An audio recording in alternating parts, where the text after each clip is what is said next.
Hi, good morning to everyone. Law with Ram. And basically, today we are going to look at the equity. So this is, we can actually di rumah, kita dapat lihat kepada undang-undang equity ini, we got this question. Baca juris exam passing question, suatu kajian equity tetapi didikan bernilai dia, penggunaan dia secara praktikal. Maksudnya dia kata dia bukan suatu kajian equity berbentuk sejarah. Dia kata dia bukan hanya sekadar sejarah, tetapi dia adalah perlu lihat akan praktikalitinya.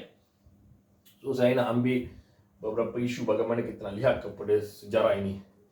Kita tahu di mana common law semakin rigid ataupun semakin menekankan penekanan kepada undang-undang sahaja, dan dia lacking pada masa abadnya, yang mana dia lacking kepada kelemahan dia ialah dia lacking kepada isu keadilan. Sebelum datangnya konsep equity ini mengikut kepada mahkamah chancery dan sebagainya, yang mana mereka mula menggunakan konsep keadilan ini. So history dia ni adalah satu isu di antara common law dengan equity saja. Pada abad keberapa dia berkembang, pada abad keberapa equity ini berkembang dan sebagainya.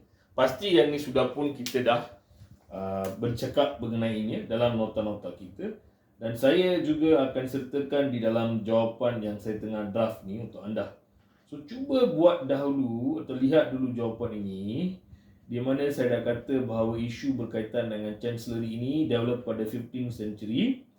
Lepas tu maksud mengapa dia berkembang di sini ialah untuk kita lihat kepada isu berkaitan dengan remedy-remedy yang boleh juga dibawa di dalam isu-isu equity. Seperti mana kita melihat remedy-remedy dia yang berkaitan dengan pelbagai isu berkaitan kontrak ke, maupun berkaitan dengan isu seperti fiduciary ke, doktrin estoppel ke dan sebagainya, sudah pun dibawa di sini dalam equity. Maka apakah kajian yang amat dilihat oleh mereka ialah prinsip equity lebih berteraskan kepada isu keadilan. Maksudnya prinsip yang dapat dilihat di dalam keadaan praktikal. Apa maksim-maksim yang dapat dilihat dalam keadaan praktikal ialah kita lihat kepada konsep-konsep yang kita sudah bincangkan pada hari tersebut. Sebelum ini, senang saja kita bincang apa maksim-maksim dia. So, penekanan equity ini bukan sekadar melihat kepada perkembangan kepada mahkamah chancery ini dan juga penggunaan equity ini dalam undang-undang, tetapi juga berkaitan dengan practicality, maksim-maksim. So, anda boleh bawa datang ke mahkamah dengan tangan yang bersih. Family tidak akan menderita tanpa memberikan equity tidak akan menderita tanpa memberikan remedy. CLP case, Eco Resort case.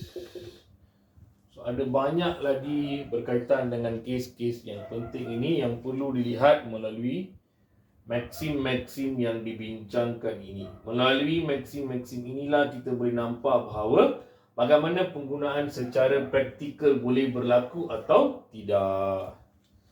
Correct or not? That will be the answer.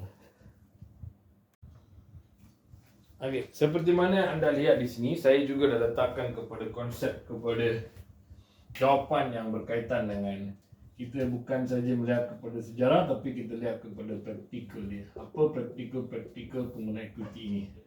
So saya lagi ada tambahkan dia equity ini melihat kepada niat dan bukan rupa. Yang kes 195 ini berkaitan dengan isu beneficiary yang mesti diberikan kepada adiknya, yang dimana diberikan oleh ayah dia. So adakah ini perlu diberikan? Yes. Equity dari segi remedy yang memberikan bukan tidak dapat ataupun dia masih memberikan remedy. CLPK, Central London Property, yang mana ada isu berkaitan dengan doktrin estoppel. So bila dia ada isu berkaitan doktrin estoppel ni, maka equity yang akan masih memberikan remedi dan dia tidak akan menderitakan sesiapa. Maka yang ni juga boleh diperkembangkan kepada satu lagi isu kan, yang kita selalu buat, iaitu buat doktrin estoppel. Lepas tu kalau kita nak bawa, kita boleh juga lihat kepada tugas fiduciary. Secara practicality-nya, bukan sangat banyak, tapi kita masih juga boleh meletakkan isu-isu ini supaya dia menjadi komplit. Bukan saja bercakap secara am saja untuk sejarah ini, tetapi kita juga boleh masukkan isu berkaitan dengan semua maxim, termasuk kita ada isu berkaitan estoppel dan fiduciary. Not so much one case or two case is enough. Bukan nak fully berkaitan dengan doktrin estoppel atau fiduciary. Just say what is the meaning, definition of doktrin estoppel, what is the definition of fiduciary, and try to work on with one case or two case saja, supaya dia tidak lari daripada 1800 patah perkataan yang mana diperlukan oleh masa exam. So ini saya dah buat, saya akan masukkan juga untuk jawapan dalam WhatsApp group kita nanti. Saya akan masukkan semua ini untuk anda, so anda boleh dapatkan semua ini untuk pelajar-pelajar kita law Islam. Thank you. Hope you all do your revision and digest this all.